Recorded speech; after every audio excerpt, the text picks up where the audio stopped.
Okay, now that you're in your C panel, what I want you to do is scroll down until you see domains. And then under that you should see Simple DNS Zone Editor. Click that.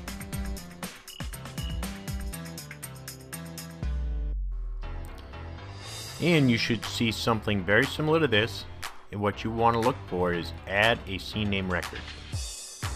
Now under the name column, keep in mind this is for my host and my cPanel. It really varies by host. It depends what they're running for server software. It should be similar, but I have noticed that some of these field names are a little different. You just need to grab the concept that what you are naming this is going to be your mask, and the CNAME is the present URL. So I'm going to call this S3. And I'm going to call the CNAME, I could copy and paste it, but I'll just type it in because I know what it is. It's going to be s3.proseodesign.com, which was my bucket name, remember? And then it's going to be .s3.amazonaws.com, and then click Add CNAME Record.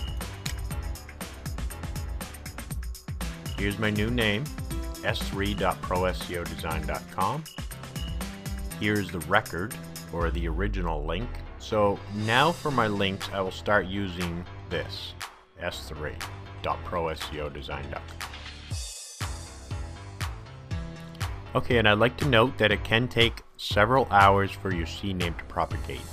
I've never seen it take more than 30 or 40 minutes when I've created them, but it all depends on who your host is. If you feel like you are having a problem, then please go back and check and make sure you do not have any typos.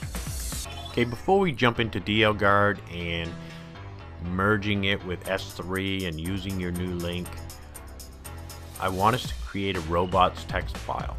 It's going to be quick, it's going to be easy, so go ahead and open up Notepad, open up some plain text editor, and pause the video and come back when you're ready.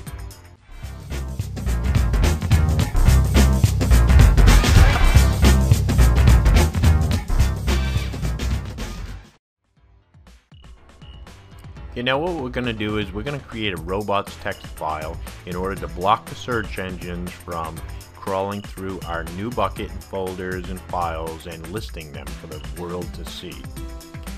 This is very simple, so make sure you have Notepad or a text editor open. And then what we're going to do, we're just going to type user-agent semicolon space disallow semicolon space / and that's it. Save it, save as,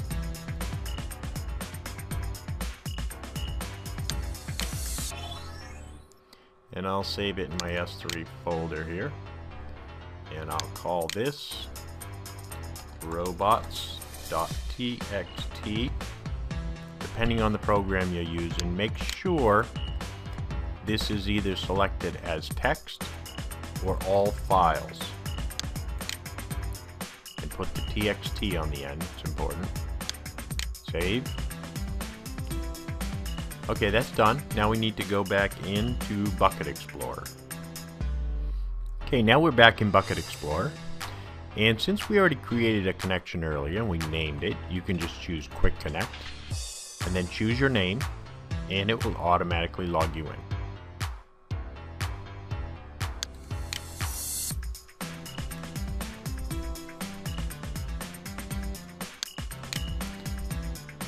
Okay, and we're going to go to the files.proseodesign.com, or whatever you called your bucket, and I'm going to upload out of my S3 folder robots text file. Should see it over here. Completed. Click refresh, and there it is. And now when the robots come into the bucket, they're going to be stopped right here. They will not be able to access your folder or any of the subfolders. So what you can do now is log back out, open your browser, and log into your DLGuard administration panel, and we will tie in the S3 with the DLGuard. Go ahead and pause the video and hit play when you're ready.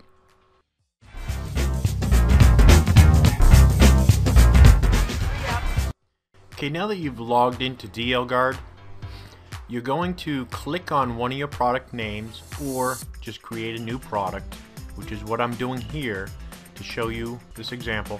What we're concerned about is right here, URL of product file. So what you're going to enter is your brand new URL. And in this case, for our example, it is, oh, almost screwed up there. You need the HTTP my files 2010 dot new view minisites.com, which is where I created my C name in my C panel, remember, / our folder name JK45 YTUFLCK1 / media / my video.zip. And of course your URL will be different. It depends on your folder structure, as we just talked about. If you did not use CNAME, then you will just have, in addition, right after your domain, you will have the S3 Amazon AWS part of the link. Now, you should have the rest of this already filled out. You already know how to do that. Then you click Save, go in, and then when you're done with that, go into Options, Configuration. You should have scrolled down to this area here, Download Settings.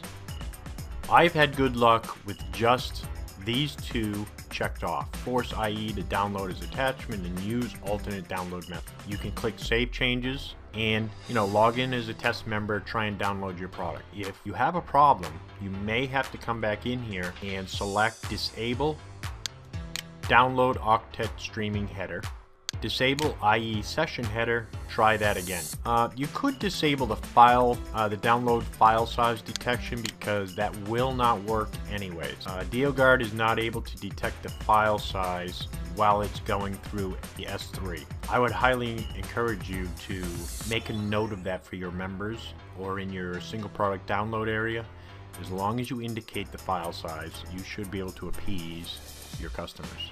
I believe at some point in time we will solve this problem and be able to have that functional, but for now just indicate to your customers the size. Now this has been a very basic tutorial on how to set up S3, how to apply permissions, and how to tie it into DLGuard. I will come out with a part 2 which will get into a little more advanced, where we can set up the CloudFront, which will enable you to speed up your site, and we'll add gzip into the mix, and we'll get into the security a little bit more, because there are a few things you can do to improve your security. Thanks for watching, and I hope you benefited from this, and I'd love to hear your feedback.